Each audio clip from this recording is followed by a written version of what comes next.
आदाब, नमस्कार, अस्सलाम वालेकुम नाज़रीन। पल पल न्यूज के न्यूज रूम से मैं हूं आपके साथ नदीम अख्तर। रूस यूक्रेन के बीच 27वें दिन भी जंग जारी है और 27 दिन के जंग की अगर बात की जाए तो यूक्रेन तबाही के कागार पर खड़ा हुआ है, जहां उसका कीव शहर पूरी तरीके से तबाह हो चुका है तो मारियोपोल को भी तबाह करने के कागार पर रूस खड़ा हुआ है।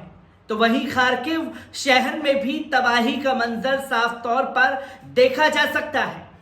पर इन जंग के दौरान जो है रूस को अलग थलग करने की कोशिश दुनिया के तमाम लोगों द्वारा जारी है। पर क्या रूस को दुनिया से अलग करके तमाम देश जो हैं वो अपनी ताकत का मुजाहिरा दिखा पाएंगे? और सवाल ये भी खड़ा होता है जिसका कमेंट बॉक्स में आप लोग भी जवाब दीजिएगा। क्या यूक्रेन के राष्ट्रपति जेलेंस्की ने नाटो पर भरोसा करके सही किया है या गलत किया है? इसका कमेंट बॉक्स में जवाब भी दीजिएगा। और साथ ही साथ 27वें दिन जंग के दौरान क्या कुछ तस्वीरें निकल करके सामने आ रही हैं, एक बार इन रिपोर्टों पर भी नजर डालते हैं। क्योंकि यूक्रेन के राष्ट्रपति जेलेंस्की ने साफ शब्दों में कह दिया है कि दुनिया जो है वो तीसरे विश्व युद्ध की तरफ बढ़ रही है, जहां नाटो के तमाम देश रूस को रोकने में नाकामयाब साबित हो रहे हैं, तो वहीं दुनिया भर में अपनी ताकत का मुजाहिरा करने वाला अमेरिका भी रूस के सामने लाचार नजर आ रहा है। किस तरीके से दुनिया भर की राजनीति रूस के इस कदम के बाद से बदल रही है, एक बार इस पर नजर डालते हैं। आपको बता दें कि यूक्रेन के राष्ट्रपति ने कहा है कि रूस के साथ वार्ता की विफलता की स्थिति में तीसरा विश्व युद्ध आरंभ हो सकता है। वोलोदिमीर जेलेंस्की का कहना है कि वार्ता का विफलता का अर्थ है तीसरे विश्व युद्ध का आरंभ होना। मॉस्को की ओर से मारियोपोल के लोगों से हथियार डालने की वार्निंग के बीच यूक्रेन के रूस के सामने घुटने टेकने से इनकार कर दिया है। यूक्रेन के राष्ट्रपति ने विश्व को पुनः याद दिलाया कि रूस के साथ होने वाली वार्ता यदि विफल हो जाती है तो फिर पूरी दुनिया के लिए संकट पैदा हो सकता है। उनका मानना है कि ऐसी स्थिति में तीसरा विश्व युद्ध आरंभ हो सकता है। CNN से बात करते हुए जेलेंस्की ने कहा कि वे रूसी राष्ट्रपति व्लादिमीर पुतिन के साथ सीधी वार्ता के लिए तैयार हैं। जेलेंस्की का यह मानना है कि वार्ता की युद्ध को समाप्त करने का एकमात्र उचित मार्ग है। उन्होंने कहा कि मैं मानता हूं कि वार्ता के लिए हर संभव प्रयास किया जाना चाहिए।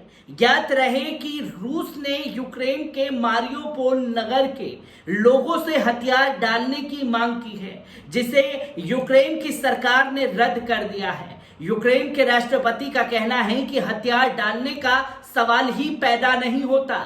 अभी रूस ने यह स्पष्ट नहीं किया है कि उनके प्रस्ताव को ठुकराने की स्थिति में किस प्रकार की कार्यवाही जो है वो यूक्रेन के ऊपर की जा सकती है।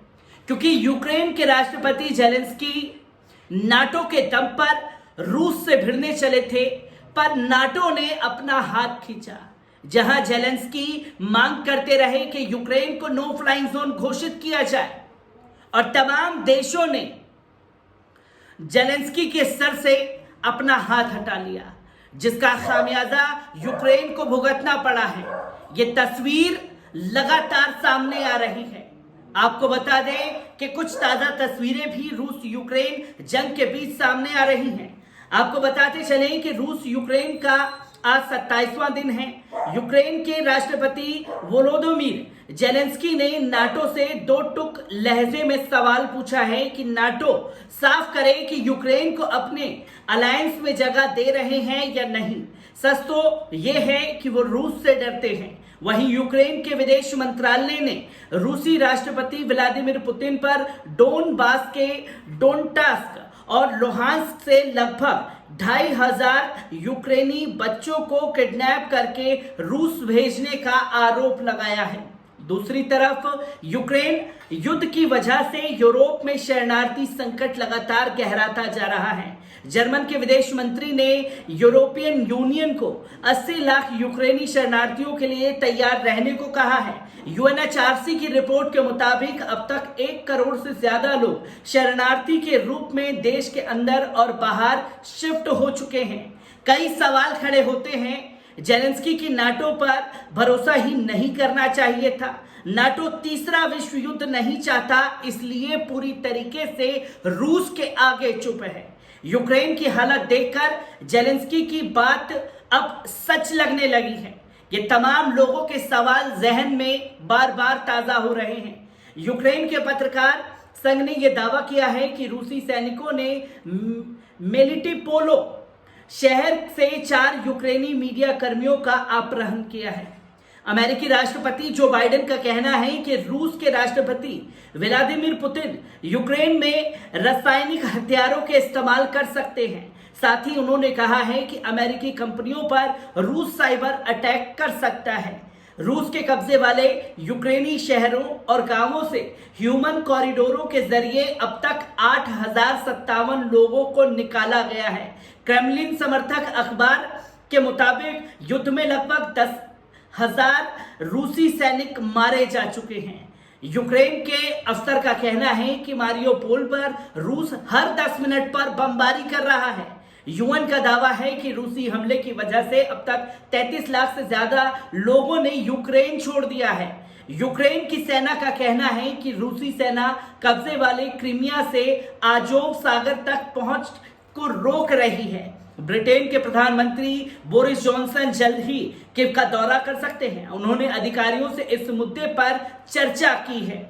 रूसी सेना को यूक्रेन आर्मी के साथ अब आम लोगों के विरोध का भी सामना करना पड़ रहा है। सोमवार को खरसेन के फ्रीडम स्क्वायर पर लोगों ने बड़ी संख्या में जमा होकर हमले का विरोध किया, जिसके बाद रूसी सेना ने भीड़ को काबू करने के लिए गोलीबारी और हथगोले का इस्तेमाल किया।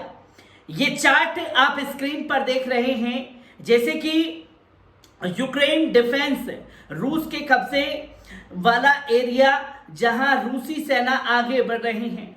ये लाल एरर से देखते हुए यहाँ पर रूसी सेना जो है लगातार आगे बढ़ रही है, और जो नीला कलर से आप शहरों के नाम देख रहे हैं, उन शहरों पर रूस का कब्जा हो चुका है। आपको बता दें कि यूक्रेन के राष्ट्रपति जेलेंस्की ने सोमवार को कहा कि भले ही रूस ने मारियोपोल जलाकर राख कर दिया है, लेकिन फिर भी ये शहर जिंदा रहेगा। उन्होंने यूक्रेनी लोगों से अपील करते हुए कहा है कि हमारे देश की रक्षा के लिए, हमारे लोगों को बचाने के लिए आप जो कुछ भी कर सकते हैं वे करें। वहीं यूरोपीय संघ की फॉरेन पॉलिसी के हेड जोसेफ बोरेल ने सोमवार को कहा कि मारियोपोल में जो हो रहा है वे एक बड़े युद्ध की तरफ बढ़ सकता है। तो रूस ने रविवार को कीव के एक शॉपिंग मॉल पर एयर स्ट्राइक कर दी। इसमें 6 लोगों की मौत हुई। रूस का कहना है कि इस शॉपिंग मॉल का इस्तेमाल रॉकेट भंडार के लिए किया जा रहा था। रूस के रक्षा मंत्रालय ने कहा कि यूक्रेनी सेना शॉपिंग मॉल का इस्तेमाल रॉकेट लॉन्चर को लोड करने और रूसी सैनिकों पर गोलीबारी के लिए कर रही थी। तो वहीं अमेरिकी राष्ट्रपति जो बाइडेन ने यूक्रेन जंग को लेकर रूसी राष्ट्रपति पुतिन पर वार क्रिमिनल होने का आरोप लगाया है।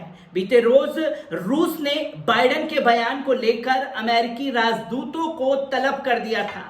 रूस, यूक्रेन और बेलारूस के लोगों ने ऑनलाइन पिटीशन दायर कर रूसी राष्ट्रपति पुतिन की कथित गर्लफ्रेंड एक्स अलीना काबेवे को स्विट्जरलैंड से बाहर निकालने की मांग की है। इस पिटीशन के सपोर्ट में अब तक 50,000 से ज्यादा लोग साइन कर चुके हैं।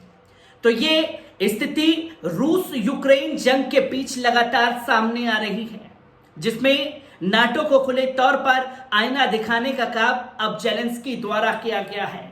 जेलेंस्की का यह कदम कितना कारगर साबित होगा ये आने वाला वक्त बताएगा, पर रूस पीछे हटने वाला नहीं है। तमाम मुल्क एक तरफ हो चुके हैं और रूस अलग थलग होकर भी दुनिया को डंके की चोट पर ललकारने का काम कर रहा है। मैं ऐसी ही रूस यूक्रेन से जुड़ी हर एक अपडेट साझा करता रहूंगा। दीजिए इजाजत, शुक्रिया।